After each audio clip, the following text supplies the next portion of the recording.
All right, John. Well, thank you for spending some time with me this afternoon. Um, I guess I'd like to start with a little bit about Cherries Writer, that website, which is just full of great stories and vivid writing. How did you? What made you want to become a writer, and how did you get started? Well, Cherries, well, first off, thank you, Michael, for inviting me. It's a pleasure to be here. Uh, as far as Cherries Raider is concerned, when I wrote my first book, Cherries, a Vietnam War novel, I purposely put this website together to announce the book and get the awareness out there, Mm, and uh, would go ahead and put chapters together or uh, post together based on the book, telling a little bit about it, offering free. Uh, Notice getting away from me.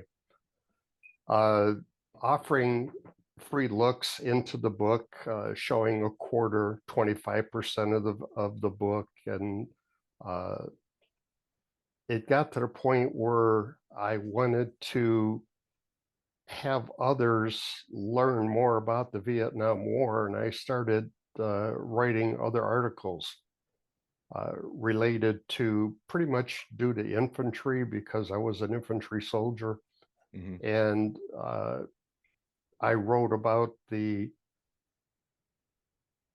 missions that we would go on, the humps through the jungle, the hardships that we had suffered, and then it got expanded to the point where talked a little bit about tanks and some of the other supporting groups, the helicopters, and got that information out there.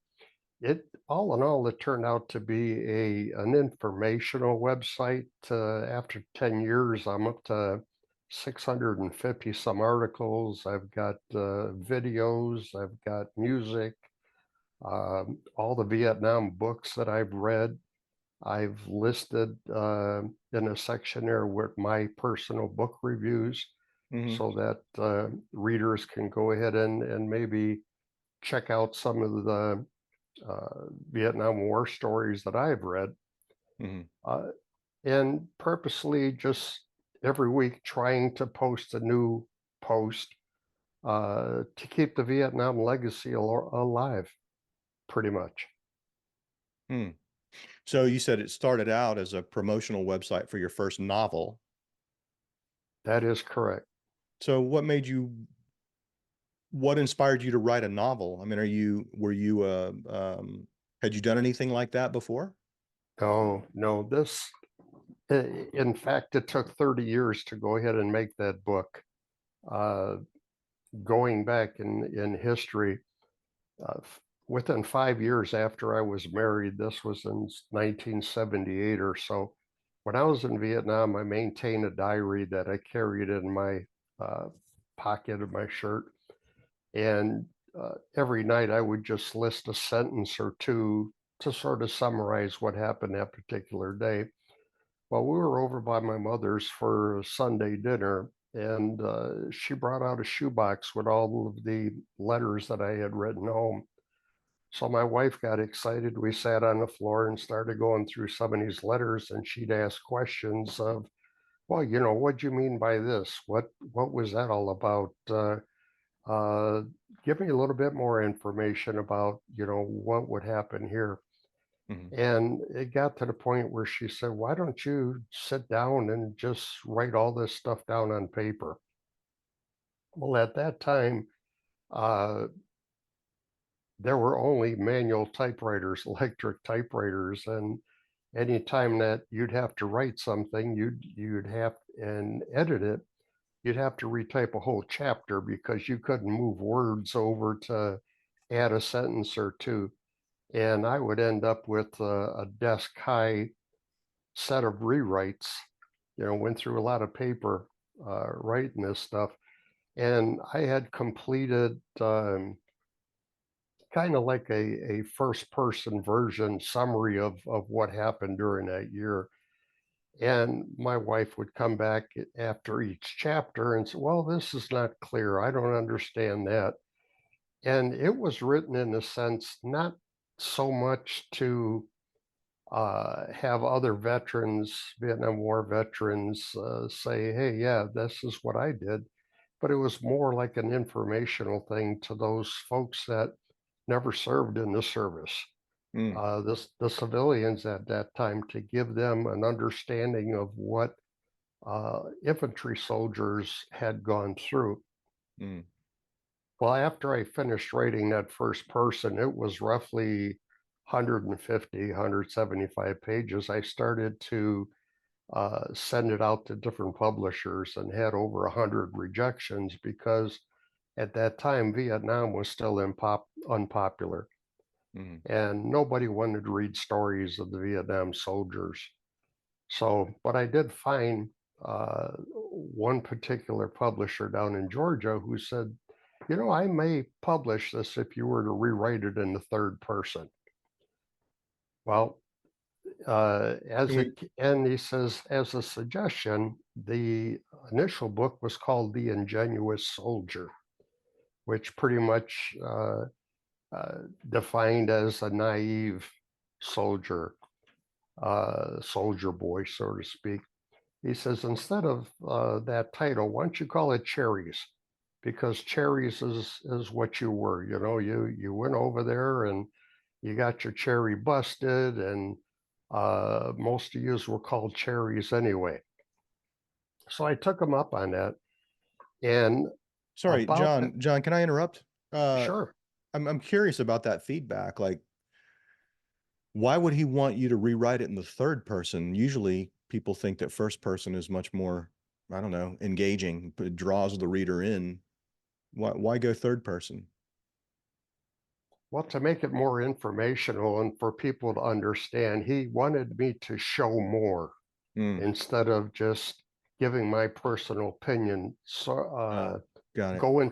go into other people's heads Sure. and have their thinking, their comments, sort of telling the story from 100 feet up in the air, Right. you And know, and a describing. a fictionalized version, right? You did say this was a novel. Except, yeah, Yeah. exactly, exactly. Right. Okay. Okay. So about that time, I was starting to rewrite. Atari had come out with a game unit that had a word processor in it, and you could save like 3 pages onto a 5 1/4 floppy disk. What? And so I at least had the luxury. What I had to do was link each 3 page section together, use a hole puncher to punch the opposite side of the floppy disk, and you were able to use both sides. But I still ended up with about 150 of these disks. Yeah. And the rewrite was tough. Mm, I got to a part that uh, I just I spent 2 3 years on this thing already, and I didn't see the light at the end of the tunnel. It was just taking too much of my time. My daughter was born. I was sacrificing family time, so to speak, to spend time in the office working on this book. hmm. So I decided to package it all up and I put it up in the garage.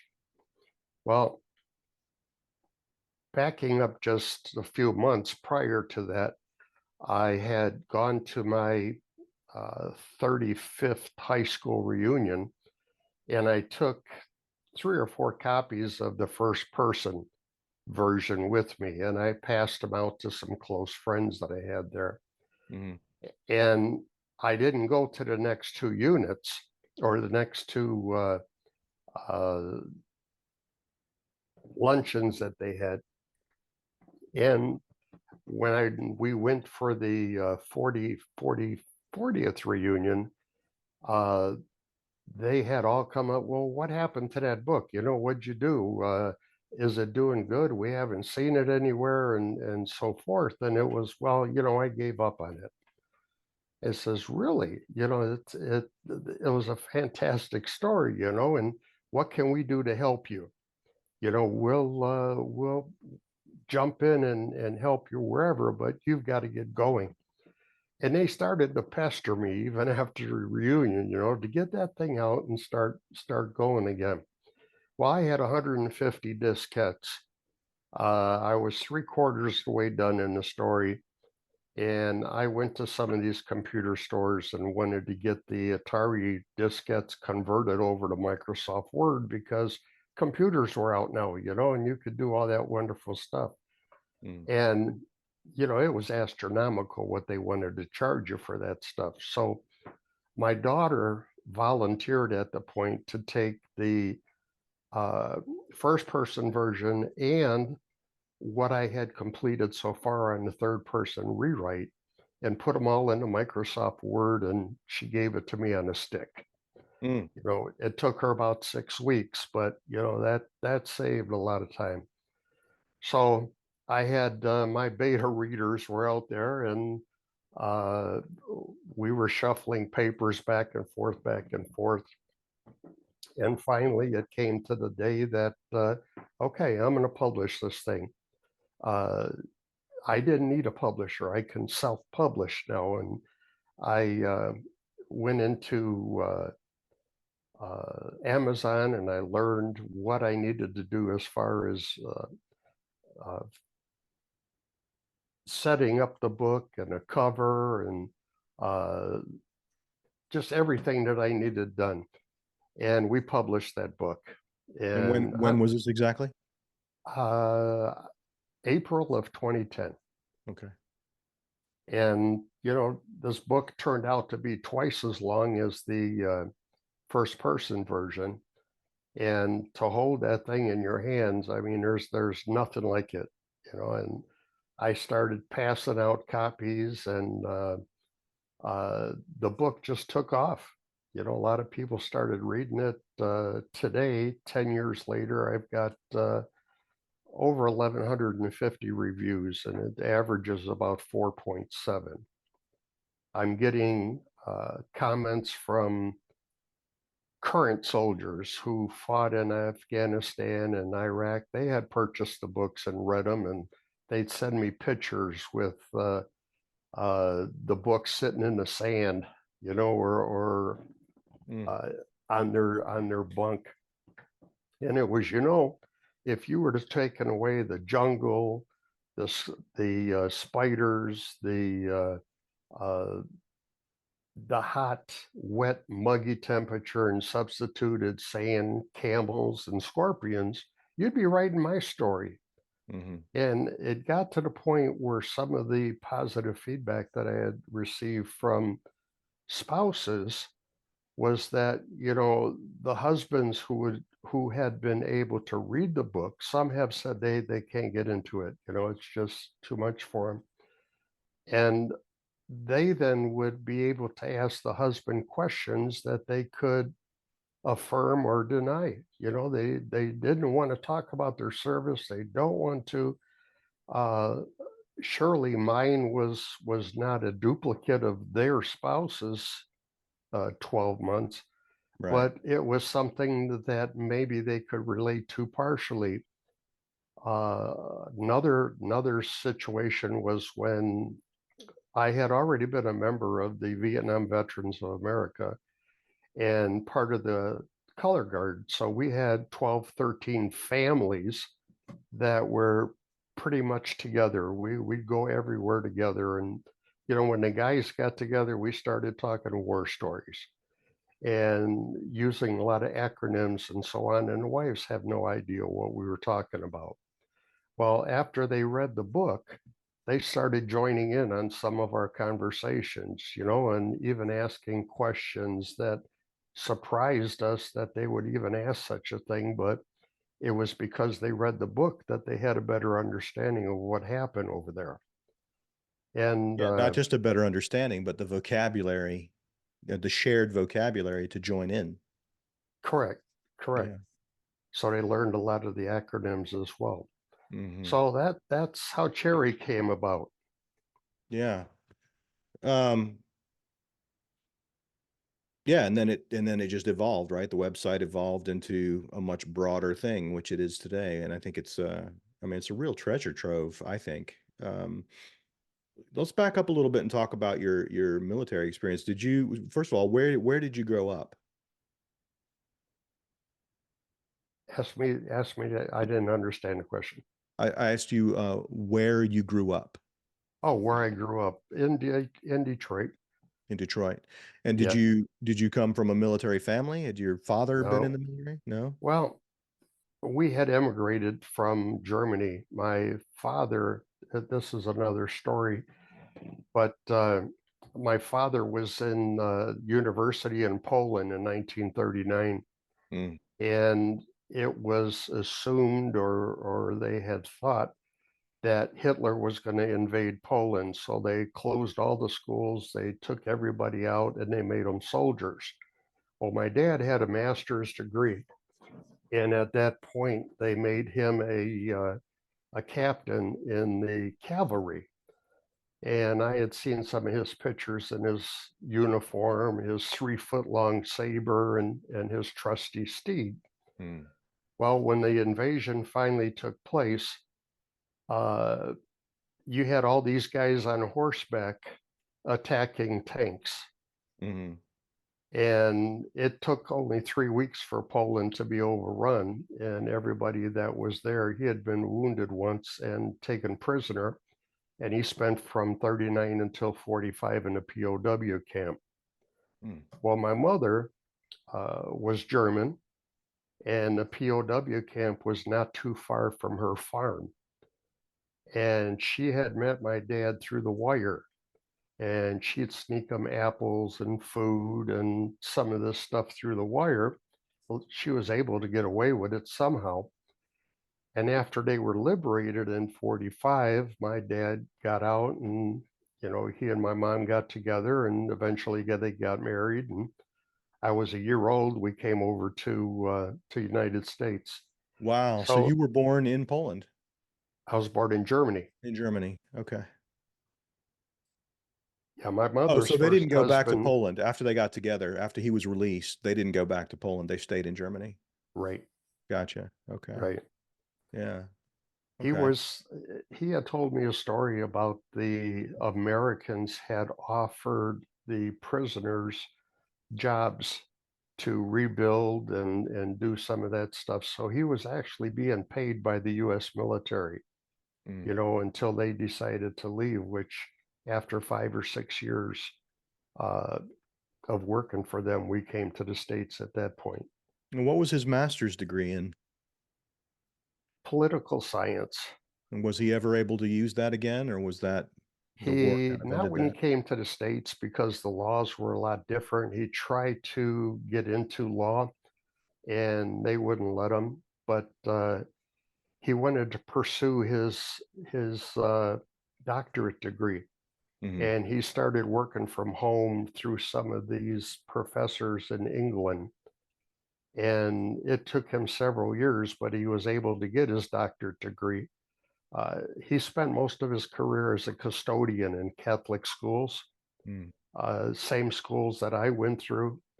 So it was kind of difficult for me to get away with things because the nuns would see him every night, Hmm. as he cleaned the classrooms and that, and they'd squeal on me, and he'd get home, and I'd hear all about it.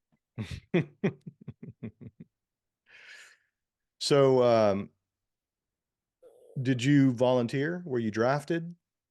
I volunteered for the draft. You volunteered for the draft? Hmm. Yeah. What year was this?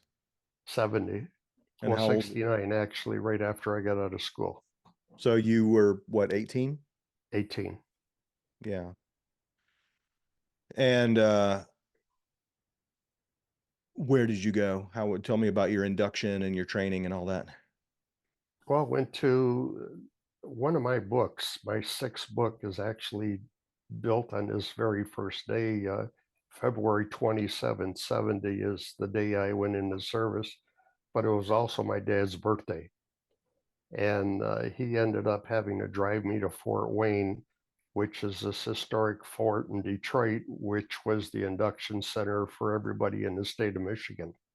And what was that And conversation in the car like? I mean, here's a guy who spent 7 years as a POW. um, in war, and now he's driving his son to essentially enlist to go to war. How's that conversation go in the car? Oh, it was pure silence all the way there. Those conversations took place, in the weeks coming up to my leaving. Mm, Uh, my mother had lost her first husband and a couple brothers in the war, and my dad had also lost family in the war. And it just scared the bejesus out of them that I was going. He didn't say too much, but when he let me out of the car and everybody else was heading toward the induction center, he came over, gave me a hug, talked to me in Polish that, I'm his firstborn. I was his only son. Don't do anything stupid. Listen to those who had been there, who are there. Uh, don't try to be a hero and don't have an attitude that you already know certain things. So that was pretty much his going away speech before he got back into the car. And I could see him wiping his eyes, as he drove away, which was really a heart stopping experience for me to see him do that. mm. So you're off to basic training. Yeah. So from there, I went to Fort Knox, Kentucky for 8 weeks of basic training. And then without a leave, we went straight to Fort Polk, Louisiana, Hmm. and spent time down there in Tiger Land, preparing for Vietnam. Everybody that was there pretty much knew that's where they were heading. Hmm. So that took me through until July. First week in July, then I went home for 30-day leave before I went over to Vietnam. When I We had three stops. We went through from Oakland to Hawaii to Guam to the Philippines and then landed in Tonsanut, And uh, what month of 70 was this? August. August. So the first week in August. Mm, And went through, got assigned to the 25th Infantry Division, the 1st to the 27th Wolfhounds. Spent a week at their in-country training. Uh, and here I am in country for almost 2 weeks and have not had a weapon in my hand and couldn't understand how everybody was walking around with no weapons whatsoever. The only ones I saw with weapons were the guards on bunker duty and the MPs. hmm. But it was about a week and a half after that I got sent to a fire base called Keene, and that was where I waited for the company. It's the next resupply, and I went out with them and got assigned as an M60 machine gunner. So I did Now, that for for listeners who don't know the Wolfhounds, what would you like them to know about that outfit and about its history and what you learned about it in your first couple of weeks in Vietnam? a very prestigious outfit. They're headquartered in Hawaii. Uh, they were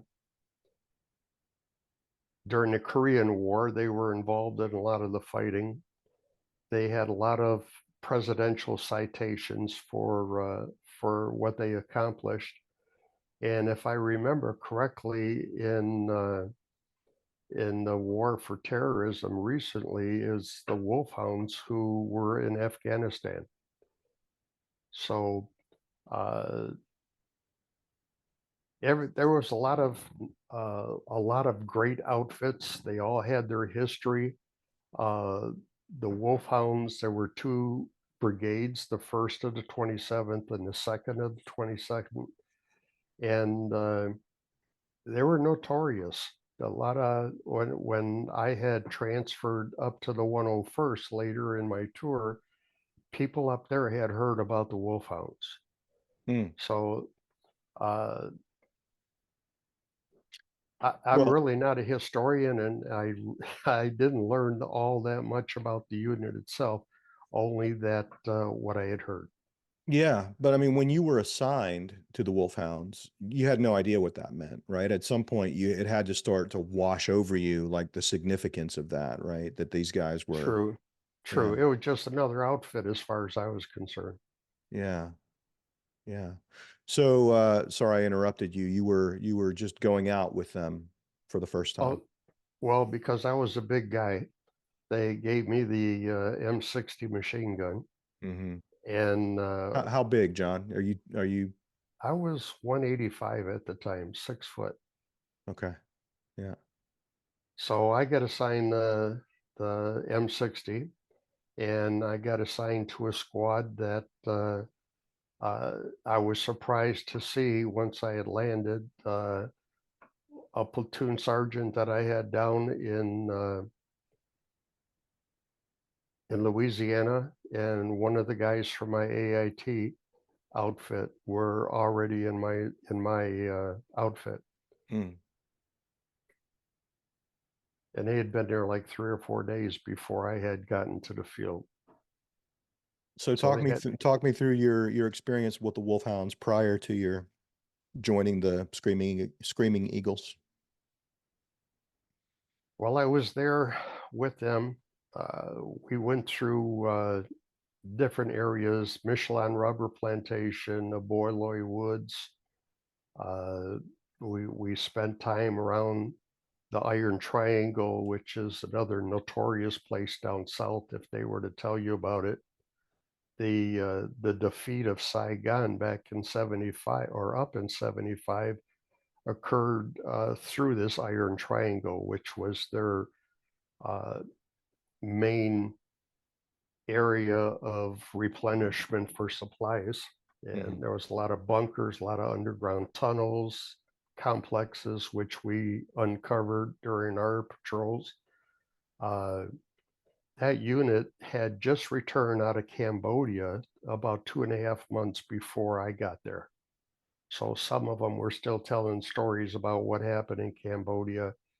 Uh, some some had gone home, but I carried the M60 for about 3 months, and then got assigned to radio operator with the platoon CP. So I had the first lieutenant with me, and I was sort of his hound dog, so to speak. Wherever he went, I went, Hmm. and always had to have that radio receiver within a hand's reach of him.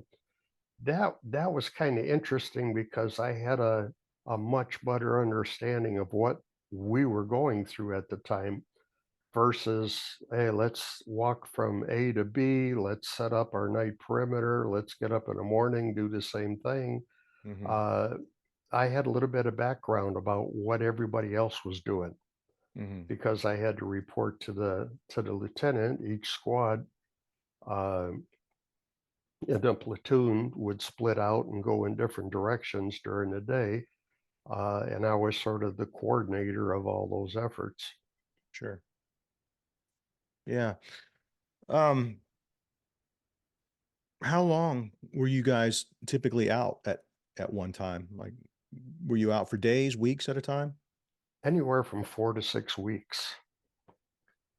We would be out 4 to 6 weeks. Sometimes uh, you'd have there was a lot of walking through the jungle, ripped and tore at your outfits, Mm. and every time we got resupplied every 3 or 4 days, there were so many new pairs of pants and jackets that they would send, Hmm. but not enough for everybody. So if you had your crotch ripped out, your pants, well, and you didn't have another pair available in your size, well, you were SOL until the next resupply.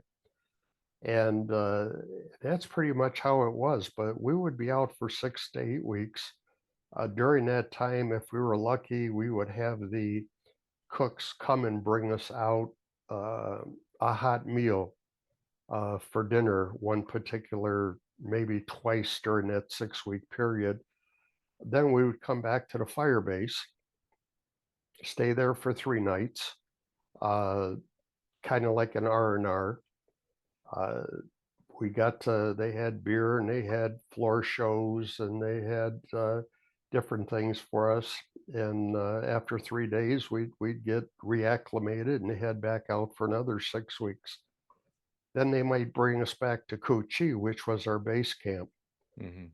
And Kochi had, it was like a little city. It had massage parlors, it had bars, it had, geez, anything, service clubs, the Red Cross donut dollies. Hmm. Uh, it was, you had 3 days to uh, rest and recuperate because when you went out in the field, if you were lucky to have 2 to 3 hours of sleep at night, because halfway through your night you were waking up for your 2 hour watch, Mm. and depending on what time that watch was, you then go back to sleep and you may or may not be able to fall asleep. It's pitch black. You can see maybe 2 feet in front of you. Uh, you don't know what you were laying on to begin with. You just threw your poncho on the ground, and that was your bed for the night. If you were lucky to get there while it was daylight, you could clear out some of the roots and maybe rough up some of the dirt to soften it somewhat. But most of the time, we'd be setting up and it was already dusk, and it was hard to see what was there. Mm. But we went back during the 7 months that I was with the 25th. I was in Kochi maybe twice, and we had moved to the Iron Triangle and worked in that area for about 6 weeks and built a brand new base camp uh, from scratch. And after about 3 days, they sent us out on patrols, which was better than filling sandbags and uh, digging ditches and some of Hmm. that stuff. Hmm. Now, when you're out for 6 weeks at a time, are you having contact with the enemy, fairly regularly, or is it a rare occurrence for you? Not every time. It all depended. Um, if we found a base camp or if we walked into a base camp, 90% of the time it was uninhabited. And the enemy may have known that we were there or seen that we were on our way and they just vacated. Bumper tunnel complexes, if we ran into them, Hmm. we'd spend a day or two in that particular area, and then bring in the engineers to blow it up. Uh, we had our own tunnel rats who would go in there and go through that. I didn't know them personally, but I do know that there were some unfortunate ones that would have to go in there and do that job. But no, not always. Yeah. If What about we, civilians? I'm sorry. What about civilians? A lot of contact with civilians? The Iron Triangle was called a no fire zone, or Hmm. I'm sorry, free fire zone. Mm. In that particular area, it took the military years, but they relocated all the civilians out of that area, the farmers, and they Mm. moved them to another area and rebuilt the villages for them. So if you saw any living person in that area, they were considered enemy Mm. and able for you to go ahead and open up on them. When we were in the Michelin rubber plantations in that area, all the civilians that we would see would come in from the nearby villages and work on the trees. Uh, the the rubber plantation companies had it to where if the military damaged any of their trees, they would have to pay them tax on I forget how much it was for every tree that they damaged.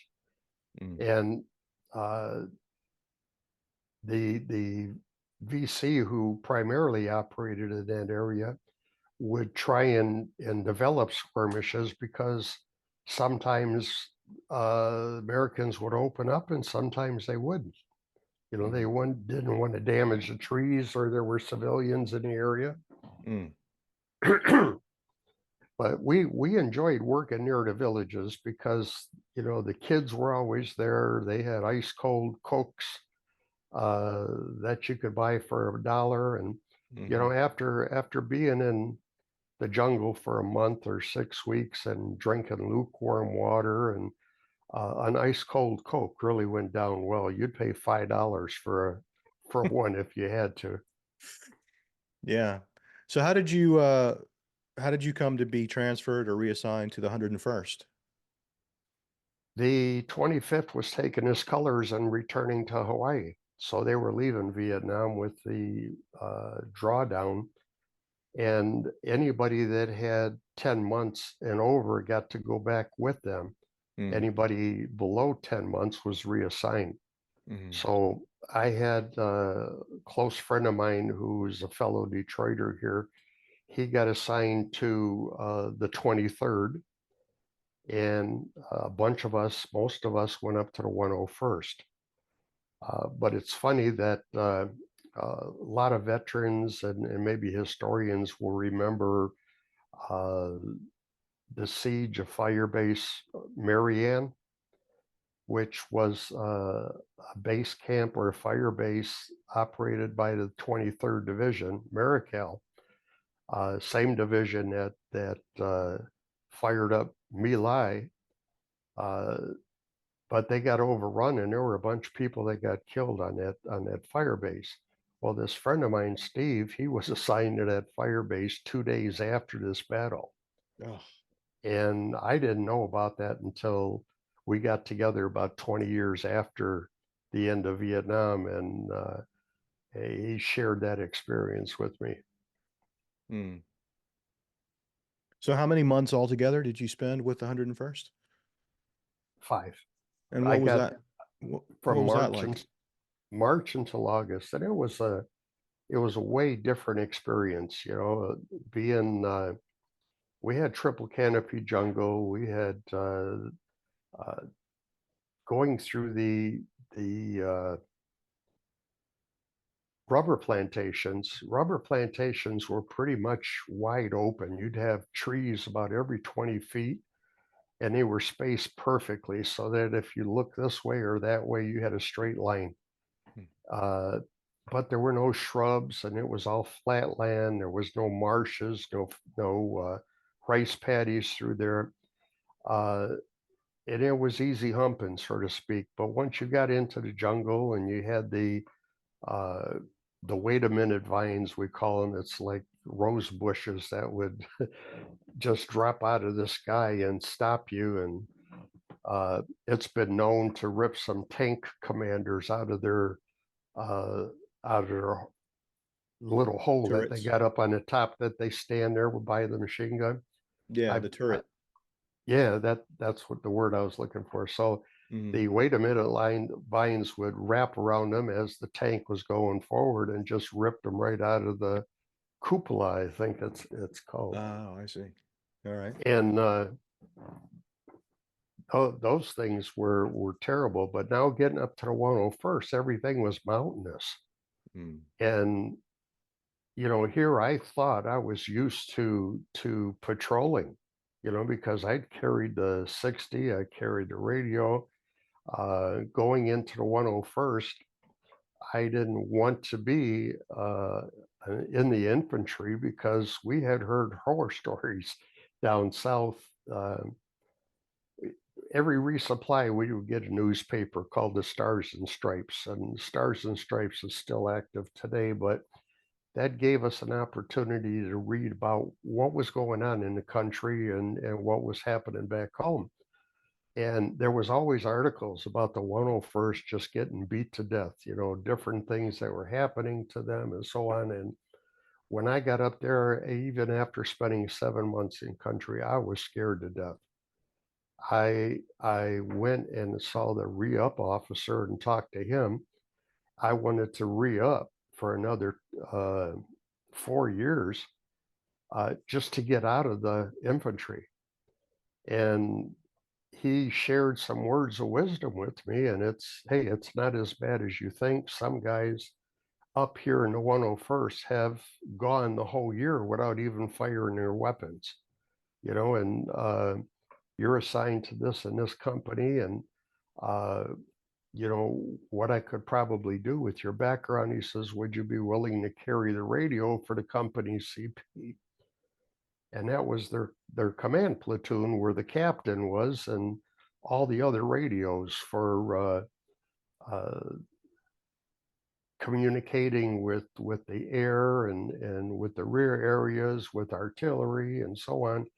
And that was like the headquarters, so to speak. And you didn't have to go out on patrols.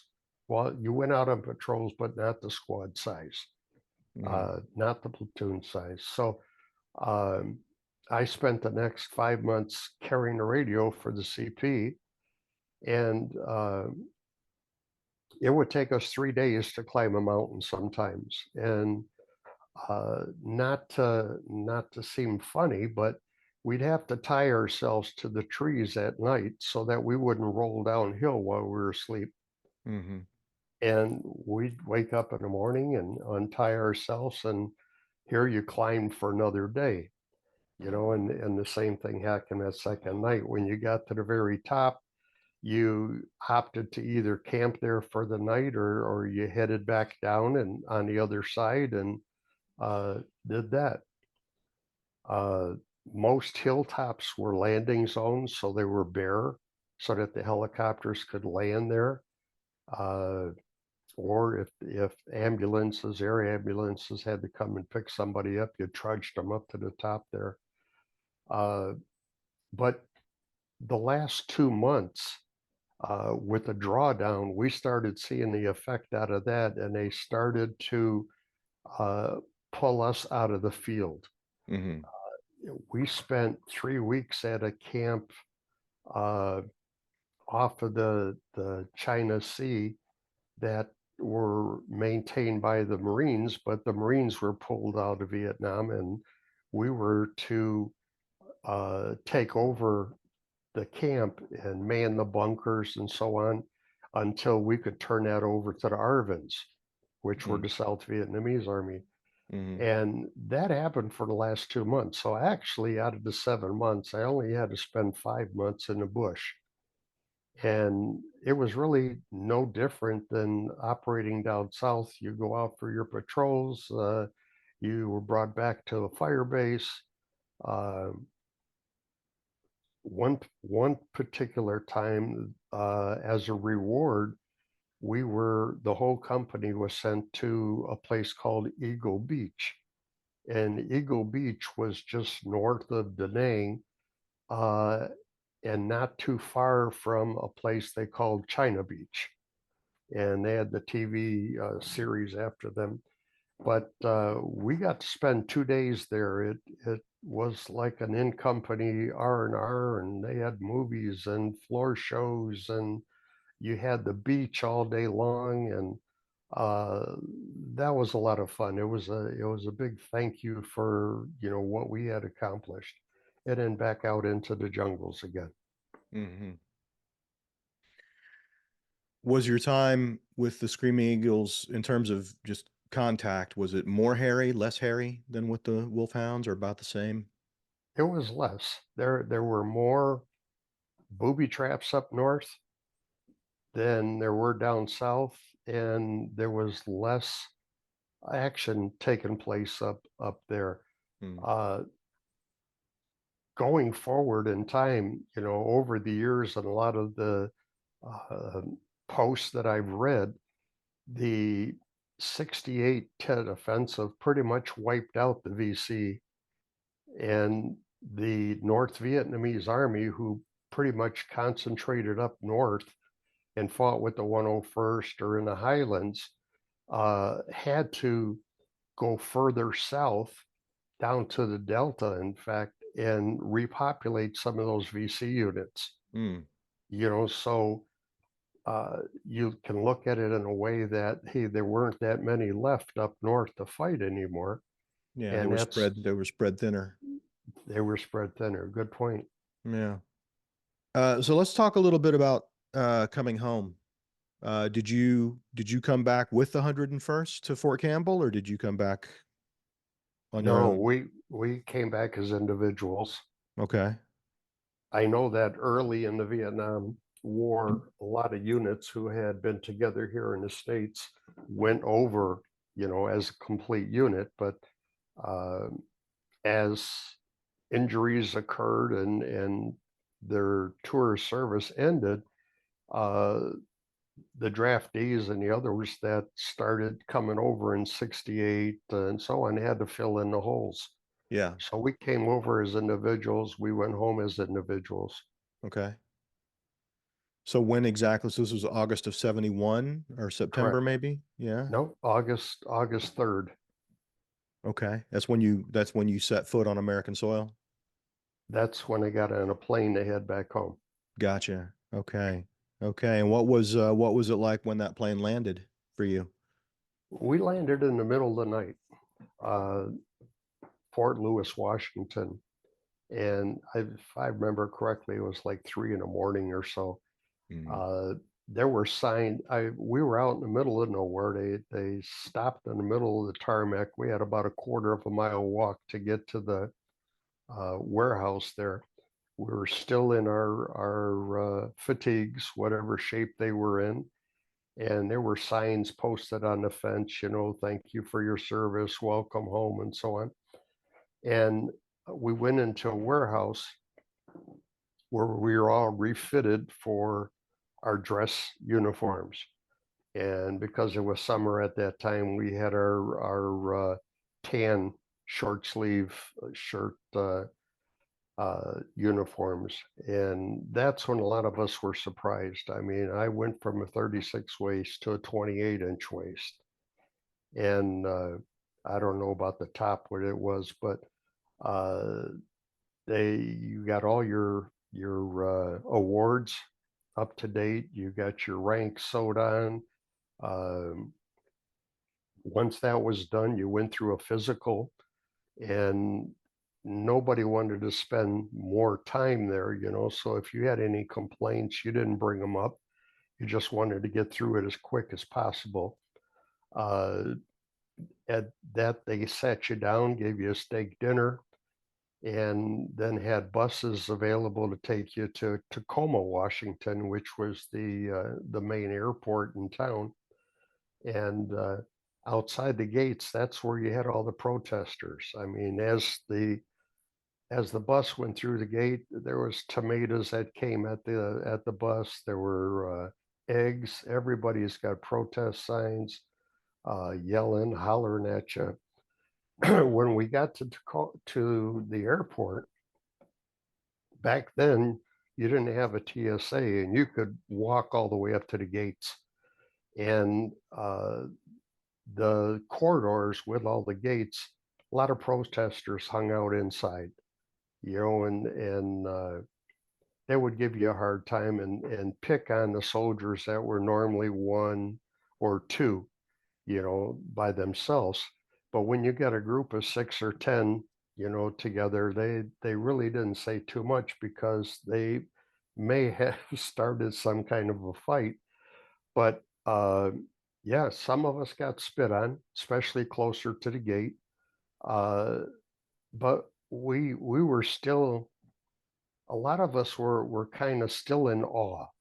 Here we went through what we went through the last few days before coming home, and here you were back home again, uh, place that you've been dreaming about for 12 months.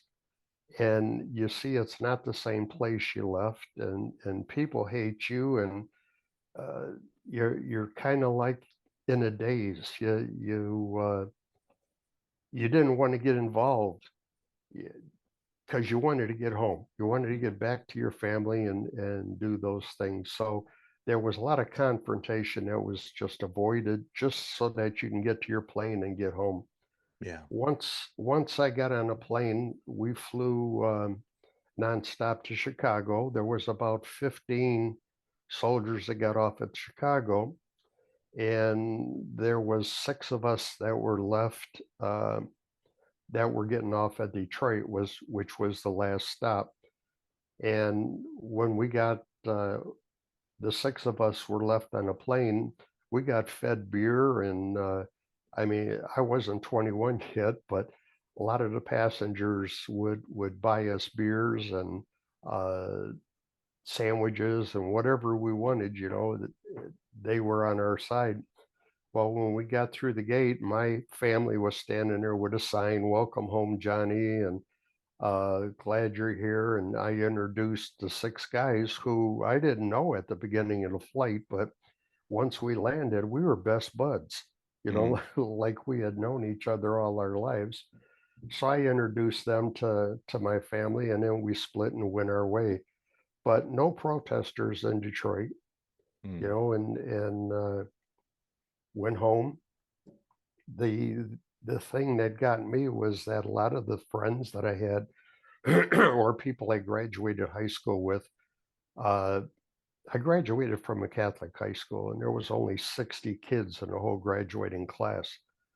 Uh, and by that time, some of them that were my friends before I went snubbed me now.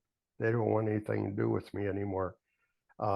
Others who I kept in contact with while I was there writing letters, they were my biggest supporters. You know, hey, let's do this, let's go here. And they were my vehicle or driver for whatever, uh, wherever we'd go for the next 30 days.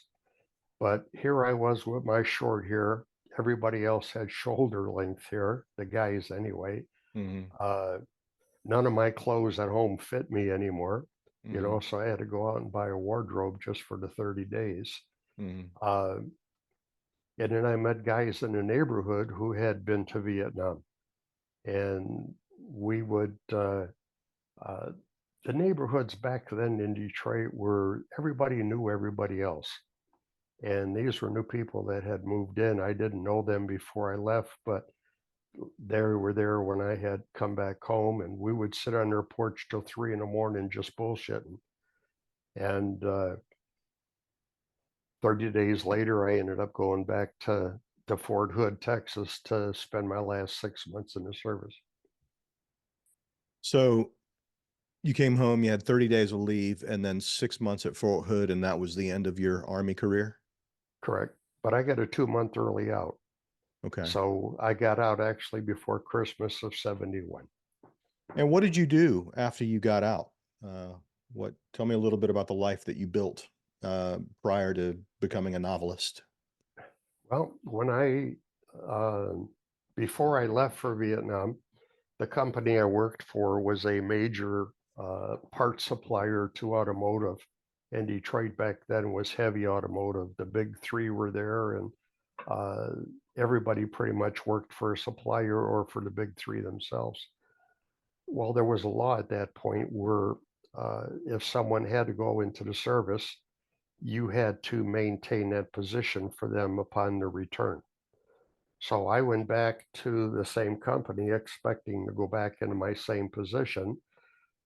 In Oh, I didn't Vietnam, I'd realize that been, you'd had a position because you said you went right after you graduated from high school. well, this So was you had worked. right after high school. I went into, as soon as I turned 18 at the end of June, I went to work for this company. I see. Okay.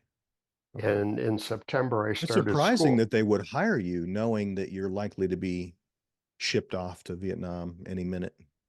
Well, their business was growing and they Yeah, needed all kind of people. So, that's great. and then that was also vacation time. A lot of those folks had 5 weeks of vacation, so they Mm, were looking for replacements.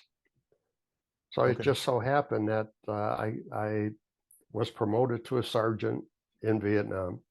I had letters of recommendations. Uh, when I came back and had to be re-interviewed for that same position, instead of sending me back to that position, they promoted me to a supervisor position. Mm, mhm. And I spent the first week or two going through some classes at the community college before I was given my own department. And that went on for the rest of my career. I spent my career in working for automotive suppliers in management positions. Uh, getting up to a plant manager's position for the last 20 years of my career, where I was expert with startups, shutdowns, and turnarounds with companies that had financial problems. Mhm, And mhm, mhm. I retired in 2013. So during all of that time, uh, did your experience in Vietnam ever come back on you physically or emotionally or in any way? Oh yeah, I've got PTSD, and I went through the training and the group centers and uh, talking about things that had happened in Vietnam. And then between writing the book, which was at that time pointed out to be cathartic, hey, you these things that scared you, you bring them out on paper. Instead of them coming to you, you're going to them, Mm, and it allowed you to uh, not only understand but how to deal with them. mm. So yeah, over the years, I've had those things come back at me. One Any one of the physical? things I didn't talk about was I got bit by a snake while I was over in Vietnam, Mm, and little sucker, no bigger than your finger, and mhm, about 9 inches long. And we had seen him crawl around on the ground. I was under a poncho tent at the time because it was raining. We had set up our night defensive position. This was with the 25th, mhm, and we were eating dinner, and I saw this little sucker squirt through the mud toward one of my other people. And when I warned him, he started smacking his M16 against the ground, wherever this thing was. Nobody could see him. mhm, Um, when I got done, I went to put my sea ration stove back in my rucksack. And when I turned around, I didn't see him, but he was on the flap of my rucksack, mm, and he latched right onto my ring finger. And I'm shaking my hand. I can't shake him off of my hand. Finally, I was able to get rid of him. And within 15 minutes, I had gone into convulsions. So they called a medevac, uh, came pick me up, took me to Long Bin, to the 93rd Evac Hospital. And while the blood was being analyzed, they had me looking through some book. And all I could remember was this thing was brown, muddy, and, less than 12 inches long. And come to find out, I got bit by a species called a banded crate, which was the second most poisonous snake in all of Southeast Asia. And had I not been medevac that night, I would have died. So they gave me the antidote. I ended up spending 4 days at the 93rd evac until they let me go. So that in itself was an experience. To this day, I'm scared to death of snakes. If I see a snake, I'm gone. I don't mhm, even stick around anymore. But mhm. uh, I keep reliving that every now and again. That's a traumatic experience that I had back then. Yeah, I can't even imagine what that must feel like to have that venom in your veins. Um, but other than that, physically, no. I mean, certainly you were exposed probably to Agent Orange. Well, I've got diabetes. I've got a lot of the maladies that the infantry veteran soldiers. I've got hearing loss. I've got tinnitus. I've got Mm, neuropathy. So yeah, I'm suffering from the effects of Agent Orange. Back then, we would, especially in a 25th, we would have to drink a lot of water from the streams, or when it rained during the monsoon, we caught the rain as it was coming off the leaves mm, of the trees. And none of us back then knew that there was Agent Orange in the water, there's Agent Orange up on the leaves, so we had ingested that, and all of us are suffering now. mm. Um, Have you ever been to the wall? twice. When you go there, are there any specific names that you look for? I do, but they're not there. One of the things that's difficult is that we all knew each other with nicknames. You know, I was nicknamed Polak. Everybody called me Polak. Uh, Everybody else had a name, and if somebody got injured in medevac, you didn't know whether they died, whether whatever. But I do know that some guys got medevac, and I didn't know their names. I knew their nickname. So I'd go to the portion of the wall that, would hold that particular date Mm. and look through those names and not see one that I recall. So yeah, I can say that realistically, there's nobody that I knew that actually died over there. So let's bring it back to present day. Um, you mentioned that you have been involved with VVA. Any other involvement with veterans or veterans causes that you'd like to talk about? Do you go to when you go to reunions, do you go to the Wolfhounds reunions or the Screaming Eagles reunions? I've not been to either one. Mm, okay. I didn't know that the guys in the 101st were having reunions, and through my website and through my book Cherries, uh, these guys come back to me. Hey, Mm, you're the guy I served with, weren't you, Polak? And this and that, and we're having reunions down in Missouri or mm, Arizona or wherever the case may be. mm, And this just come about since my book was published back in 2010. So they had reunions every other year, and due to circumstances here, I wasn't able to go, but I did contribute, books for their raffles and so on. And I hear from them on social media. Uh, the wolfhounds, there's three wolfhounds that I'm in touch with that um, we serve together. The one other guy here in Detroit, there's one in Ohio and one in Texas. And we get together on social media and just post things back and forth or special events.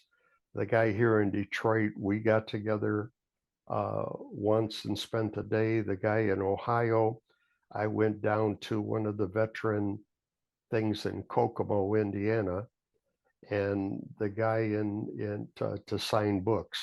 I had a table there, and the guy from Ohio who was actually a sniper in my wolfhound company.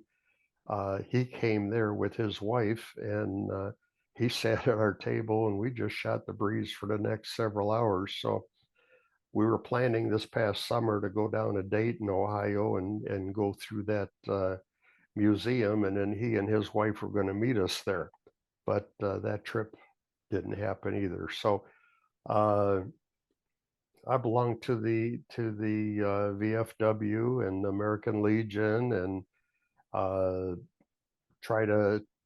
I'm not an avid member, but I try to get involved whenever they have an outing or special events.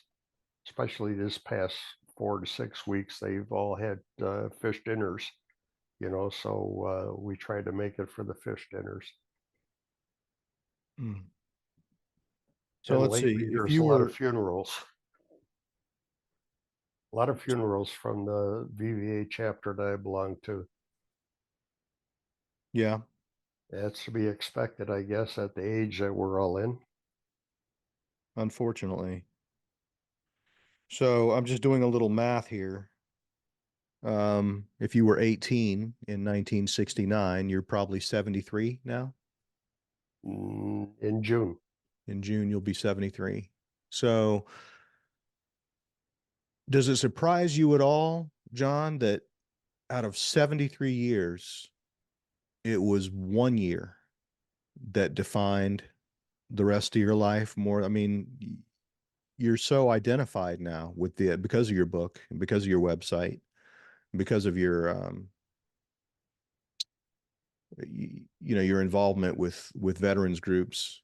Um, and I'm not in any way trying to say that, you know, the veteran John Podlaski is all there is to John Podlaski, but it is significant, right? It is a significant part of who Pretty you much are. so. Yeah, And yeah, it was I one agree with year. you. It was one year out of 73. I mean, does that surprise you at all? It does. When you look at it that way, that kind of established the benchmark because had I not gone through the leadership that I did in Vietnam, uh, I would not have even thought of going into management, when I came back. Because people that I had known before I left were still there when I came back, Mm, but they had their long hair and their beliefs. There were a couple that were Vietnam veterans there as well that I felt closer to than I did these other guys, or mm. even guys that I graduated high school with. But yeah, that set the benchmark, I think, for me. Well, John, what have we not talked about that you feel like is important for our listeners to know? What did I not ask you that you think I should have?